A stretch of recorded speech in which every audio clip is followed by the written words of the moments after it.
ಕೊಡ್ತಾರೆ ನಮ್ಮ ಸಹೋದ್ಯೋಗಿ ಪ್ರಜ್ವಲ ಡೆಸ್ಕ್ ಇಂದ ನೇರ ಸಂಪರ್ಕದಲ್ಲಿ ಜಾಯ್ನ್ ಆಗ್ತಿದ್ದಾರೆ. ಪ್ರಜ್ವಲ, ಈ ಕಾಲ್ತುಳಿತ ಸಂಭವಿಸಿದ ನಂತರ ಹಲವು ಚರ್ಚೆಗಳಾಗ್ತಾ ಇದ್ದಾವೆ. ಹೊಣೆ ಯಾರು ಇದಕ್ಕೆ ಅಂತ ಒಂದಷ್ಟು ಜನ ರಾಜ್ಯ ಸರ್ಕಾರದ ಮೇಲೆ ಹೊಣೆ ಆಗ್ತಾ ಇದ್ದಾರೆ, RCB ಮ್ಯಾನೇಜ್ಮೆಂಟ್ ಮೇಲೆ ಹೊಣೆ ಆಗ್ತಾ ಇದೆ. ಇದರ ಬೆನ್ನಲ್ಲೇ ಈಗ IPL ಚೇರ್ಮನ್ ಅರುಣ್ ಧುಮಾಲ್ ಅವರು ನುಣುಚಿಕೊಂಡಂತ ರೀತಿಯಲ್ಲಿ ಹೇಳಿಕೆಗಳನ್ನ ಕೊಡ್ತಾ ಇದ್ದಾರೆ. ಈ ಸಂಬಂಧ ಡೀಟೇಲ್ಸ್ ಕೊಡೋದಾದ್ರೆ ಎಕ್ಸಾಕ್ಟ್ಲಿ ಶರತ್, ಈಗ BCCI ಹೇಳ್ತಾ ಇರುವಂತಹ ಒಂದು ಸ್ಟೇಟ್ಮೆಂಟ್ ಅನ್ನ ನಾವು ಗಮನಿಸಿದ್ರೆ ಇನ್ನೆಷ್ಟರ ಮಟ್ಟಿಗೆ BCCIನ ಅಧಿಕಾರಿ ವರ್ಗ ಅಥವಾ ಆಡಳಿತ ಮಂಡಳಿ ಕಣ್ಣು ಮುಚ್ಕೊಂಡು ಕೂತಿದೆ ಅನ್ನುವಂಥ ಪ್ರಶ್ನೆ ಉದ್ಭವ ಆಗುತ್ತೆ.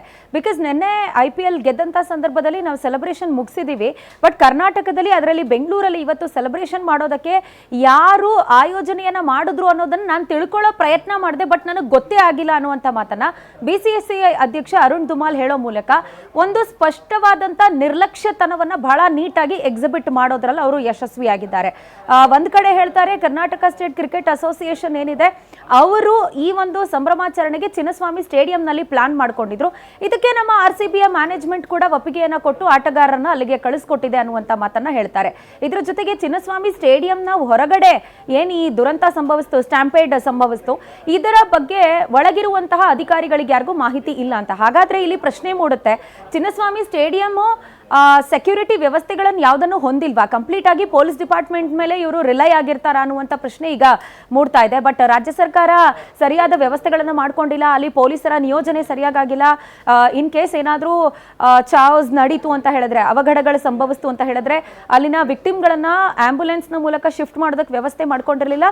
That is all a secondary issue. But BCCI ಈ ನುಣುಚ್ಕೊಳ್ಳುವಂಥ ಪ್ರಯತ್ನವನ್ನ ಮಾಡ್ತಾ ಇದೆಯಲ್ಲ, ಇದು ತೀವ್ರವಾದಂಥ ಆಕ್ರೋಶಗಳಿಗೆ, ಆಕ್ಷೇಪಗಳಿಗೆ ಕಾರಣ ಆಗ್ತಾ ಇದೆ.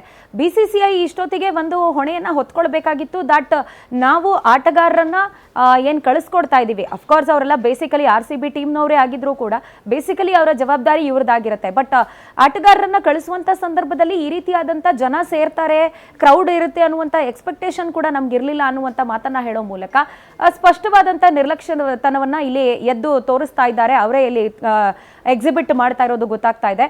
ಇದರ ಜೊತೆಗೇನೆ ಈ ಚಿನ್ನಸ್ವಾಮಿ ಸ್ಟೇಡಿಯಂನಲ್ಲಿ ಏನು ಇವೆಂಟ್ ಅನ್ನ ಆಯೋಜನೆ ಮಾಡಲಾಗಿತ್ತು, ಸಂಭ್ರಮಾಚರಣೆ ಇವೆಂಟು, ಹಾಗೆ ವಿಧಾನಸೌಧದಲ್ಲಿ ಏನು ಇವೆಂಟ್ ಅನ್ನ ಆಯೋಜನೆ ಮಾಡಲಾಗಿತ್ತು, ಇದೆರಡರ ಕುರಿತಾಗಿ ನಮಗೆ ಯಾವುದೇ ರೀತಿಯಾದಂಥ ಫಾಲೋ ಅಪ್ ಇರಲಿಲ್ಲ ಅಂತ ಹೇಳ್ತಾ ಇದ್ದಾರೆ. ಹಾಗಾದ್ರೆ ಆಟಗಾರರ ಭದ್ರತೆ, ಸೇಫ್ಟಿ, ಸೆಕ್ಯೂರಿಟಿ ಬಗ್ಗೆ BCCIಗೆ ಎಷ್ಟು ಕಾಳಜಿ ಇದೆ ಅನ್ನೋದು ಇಲ್ಲಿ ಗೊತ್ತಾಗ್ತಾ ಇದೆ. ಈ ಎಲ್ಲವನ್ನ ನೋಡುವಂತ ಸಂದರ್ಭದಲ್ಲಿ ಈಗ ಈ ಸಂಭ್ರಮಾಚರಣೆ ಎಲ್ಲ ಸುಗಮವಾಗಿ ಸರಾಗವಾಗಿ ನಡೆದೋಗಿತ್ತು ಅಂತ ಹೇಳಿದ್ರೆ ಈ ಪ್ರಶ್ನೆಗಳು ಬರ್ತಾ ಇರಲಿಲ್ಲ.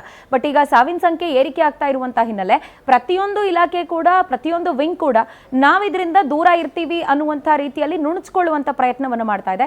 ಸೊ ಅದರ ಫಸ್ಟ್ ಸ್ಟೆಪ್ ಅನ್ನುವಂತೆ BCCI ಕೊಟ್ಟಿರುವಂಥ ಹೇಳಿಕೆ, ಕರ್ನಾಟಕ ಸ್ಟೇಟ್ ಕ್ರಿಕೆಟ್ ಅಸೋಸಿಯೇಷನ್ ಸ್ಟೇಡಿಯಂನಲ್ಲಿ ನಾವು ಫೆಲಿಸಿಟೇಟ್ ಮಾಡಬೇಕು ಅಂತ ಹೇಳಿ ಪ್ಲಾನ್ ಮಾಡ್ಕೊಂಡಿತ್ತು ಅಂತ ಅರುಣ್ ಧುಮಾಲ್ ಹೇಳ್ತಾ ಇದ್ದಾರೆ. But Karnataka state cricket association ಹಾಗಾದ್ರೆ ಪೊಲೀಸರಿಂದ ಪರ್ಮಿಷನ್ ಪಡ್ಕೊಂಡಿತ್ತಾ, ರಾಜ್ಯ ಸರ್ಕಾರದ ಬಳಿ ಸೆಕ್ಯೂರಿಟಿಗೋಸ್ಕರ ರಿಕ್ವೆಸ್ಟ್ ಅನ್ನ ಮಾಡ್ಕೊಂಡಿತ್ತಾ, ಈ ಒಂದು ಪ್ರಶ್ನೆ ಕೂಡ ಎದುರಾಗ್ತಾ ಇದೆ. ಬಟ್ ಇದೆಲ್ಲದಕ್ಕೂ ಕೂಡ ತನಿಖೆಯ ಮುಖಾಂತರ ಉತ್ತರ ಬರಬೇಕಾಗಿದೆ. ಬಟ್ ವಿಧಾನಸೌಧದ ಮುಂದೆ ಏನ್ ಕಾರ್ಯಕ್ರಮ ಆಯೋಜನೆ ಆಗಿತ್ತಲ್ಲ, literally it was a photo shoot of Karnataka ರಾಜ್ಯ ಸರ್ಕಾರ ಅನ್ನುವಂಥ ರೀತಿಯಲ್ಲಿ ಭಾಸ ಆಯಿತು. ಬಟ್ ಅದಕ್ಕೆ ಪೊಲೀಸ್ ಕಮಿಷನರ್ B ದಯಾನಂದ್ ಅವರು ನಾವು ಒಪ್ಪಿಗೆಯನ್ನು ಕೊಟ್ಟಿರಲಿಲ್ಲ ಅನ್ನುವಂಥದ್ದನ್ನ ಕೂಡ ಮೆನ್ಷನ್ ಮಾಡಿದ್ದಾರೆ.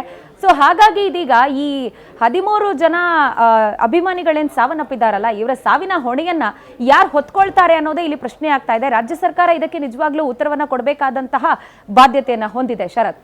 Okay, thank you.